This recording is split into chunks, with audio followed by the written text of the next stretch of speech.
It's good to be back.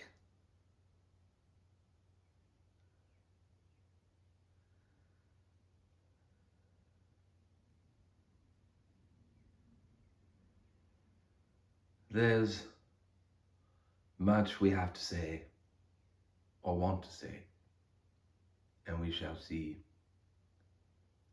how much comes through, how much Saul would like to share. Always a question of what he is comfortable with hearing and with recording and posting. He knows that it is always his option to post these transmissions, and he usually does.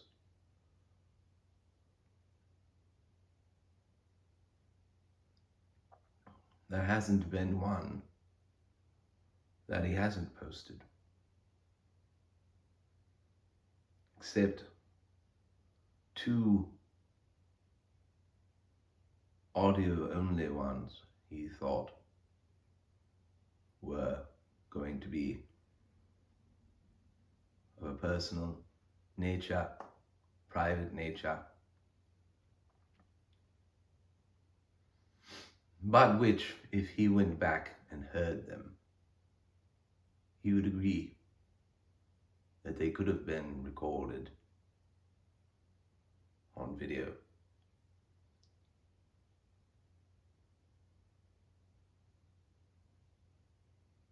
We are, of course, cognizant of fears each of you have regarding secrets and such, for there are no secrets.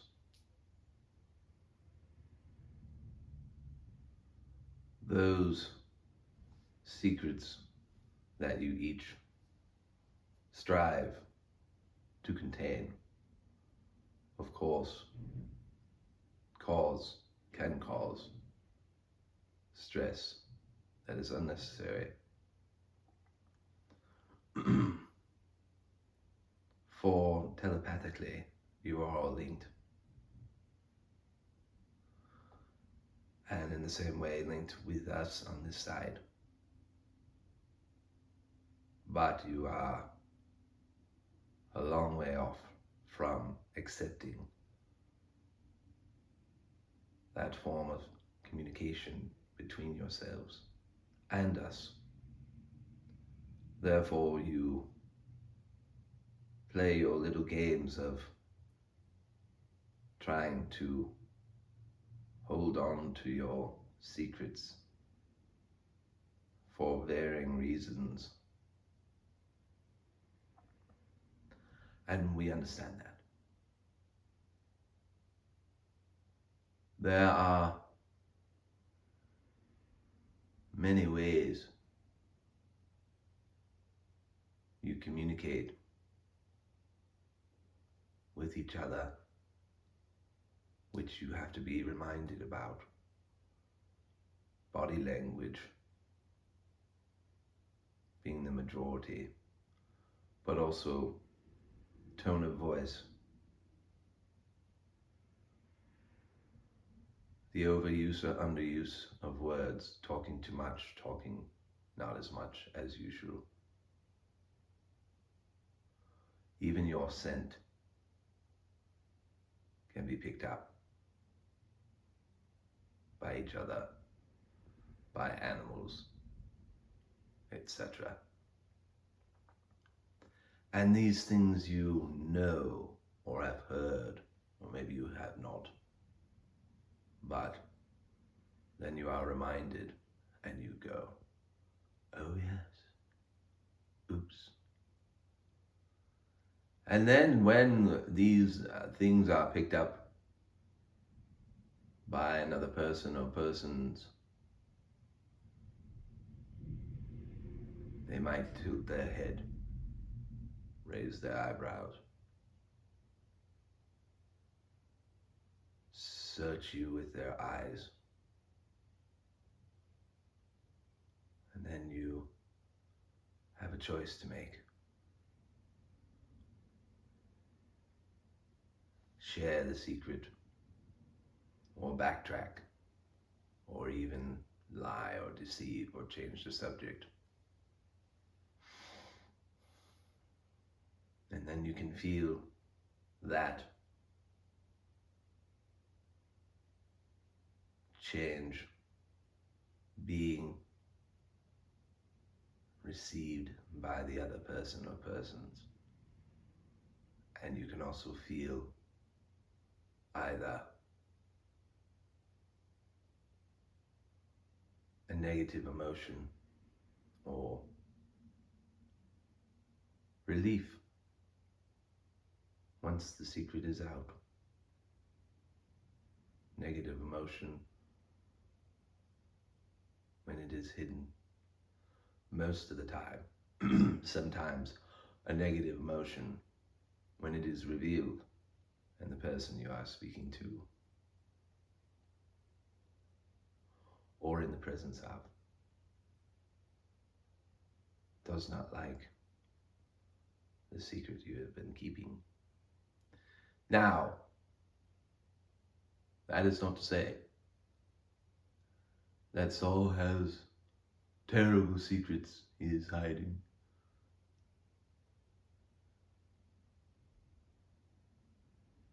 But there are things in all of your lives which, when you are trying to search out, figure out who you are, what you are,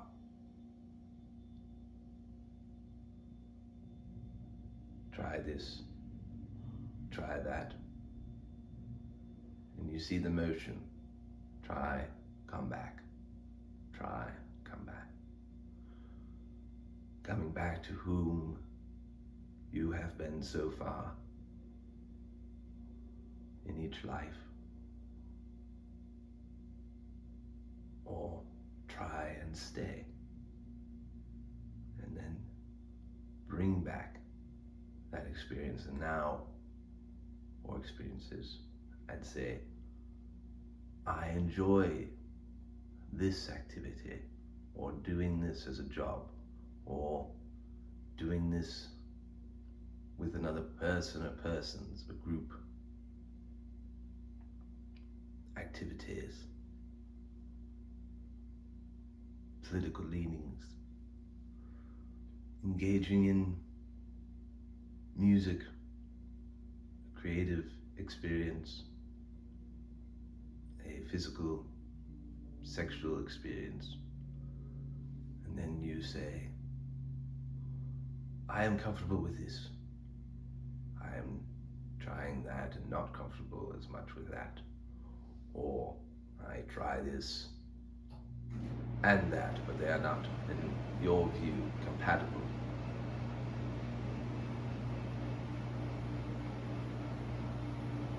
And then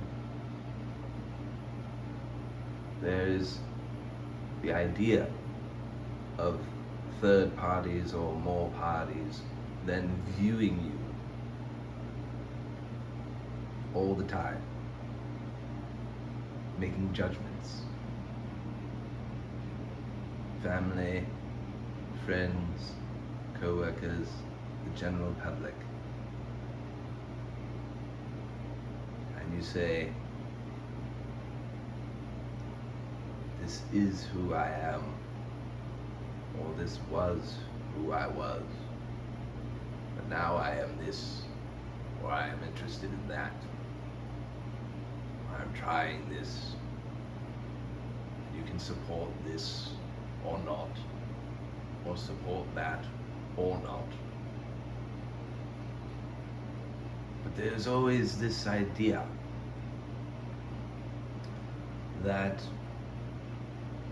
whomever you were, say, 5 years ago, or 20 years ago, or when you were young, whatever age that was, is who you will be in 5 years. A basic set of ideas of who you are. You try and latch on to that.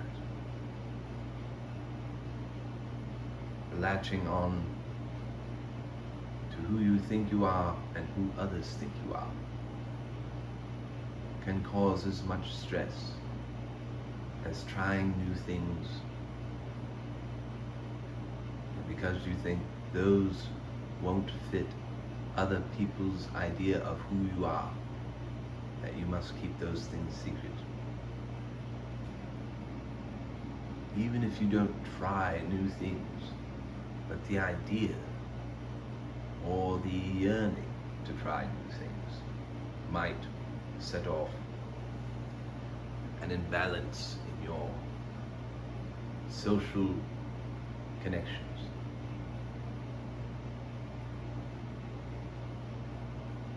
That fear also adds stress.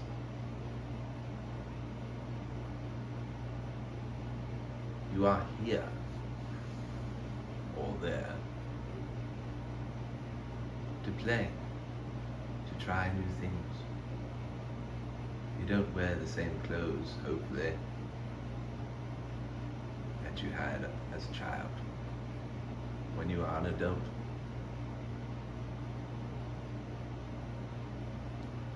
The old saying that physically your body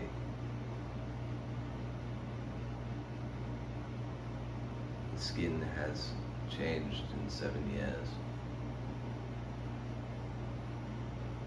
The internal organs have recycled, let's say, rebuilt themselves. You are not usually as tall or as wide as you were when you were born. These changes,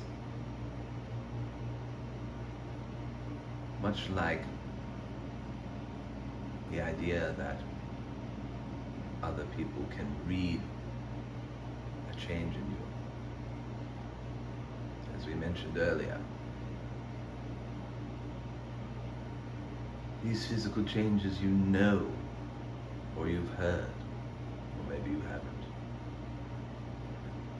You have to be reminded, and you go again, oh yes, I'm not the same person by definition I was 7 years ago, 20 years ago. And yet you are reticent to integrate that basic knowledge into your expanding horizons and experience. You are boxed in not only by yourself, but you feel by others' view of you, no matter the number. Parents, siblings,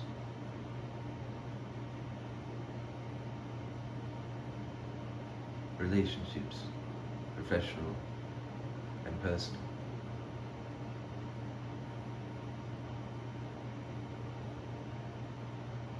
And so then you make a change, or you are more comfortable doing something else, or being someone else, or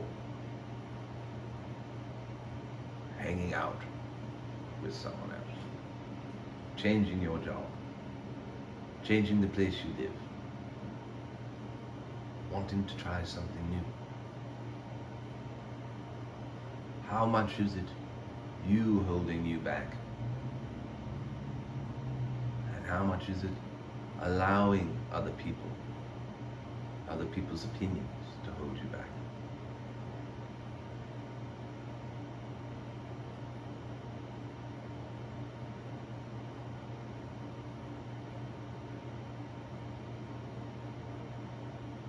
Don't do that, would be our advice. accept change, as comfortable or as uncomfortable it makes you or others. There's plenty of space on the planet for you to move to.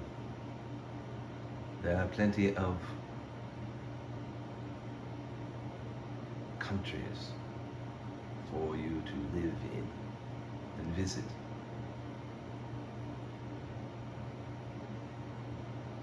You might not have the financial ability, you think, to travel before you retire or before you win the lottery. It is much easier to travel than you think.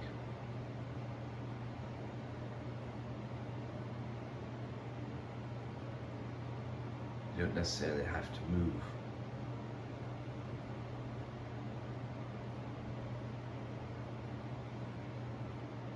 And if you like where you are living, there are usually many avenues of change for you to explore, even in the smallest town or village.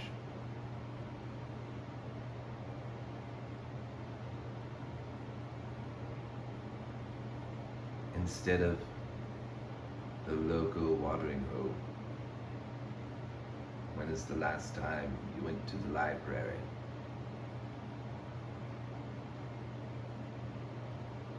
You might not be religious, but there are usually at least one or two interesting things to see on the grounds where a house of worship has been built. You might be religious. I would never set foot in an establishment for drinking or sexual fantasy.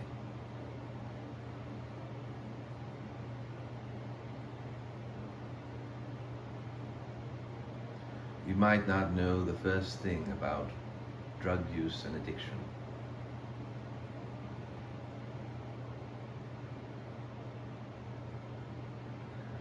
And we are not advocating for that. We are going more towards those people who may need clothing or food.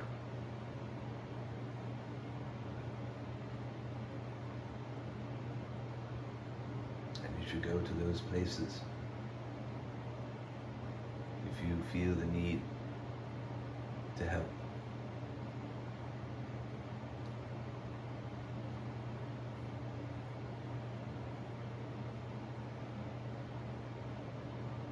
Then people will say, we don't see you around here as often. What do you have going on? What do you have going on? And you say, I'm trying something new.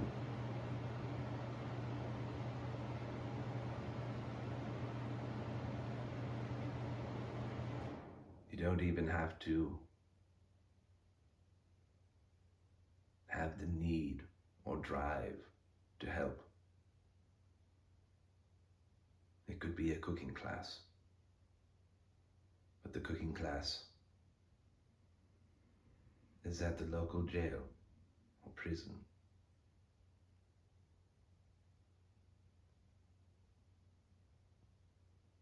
You see, it doesn't all have to be controversial. Your changes don't have to be earth-shattering. And there is a little bit of excitement, not only in experiencing something new,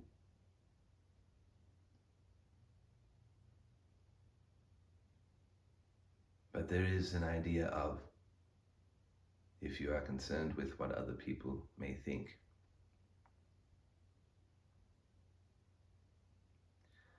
keeping them on their toes. If they are so concerned about what you are doing,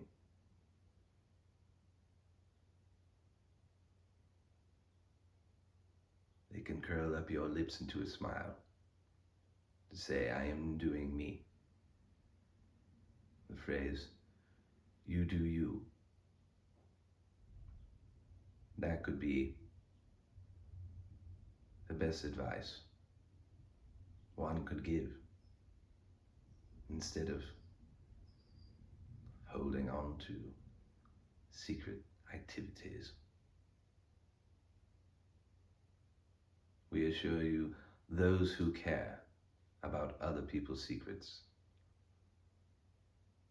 A, have secrets of their own, because that is what they are dealing in, and B, aren't fulfilling their own lives with as much vigor or interest. Do not pity them. Do not look down on them. Hold your head high and enjoy your changing lives every day.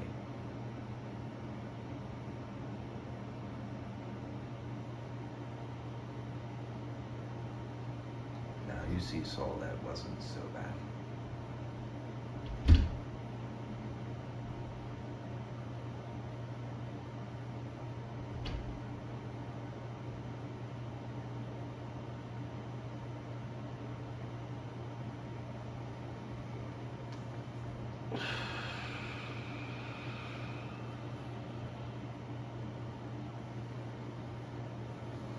Okay. I hope that worked.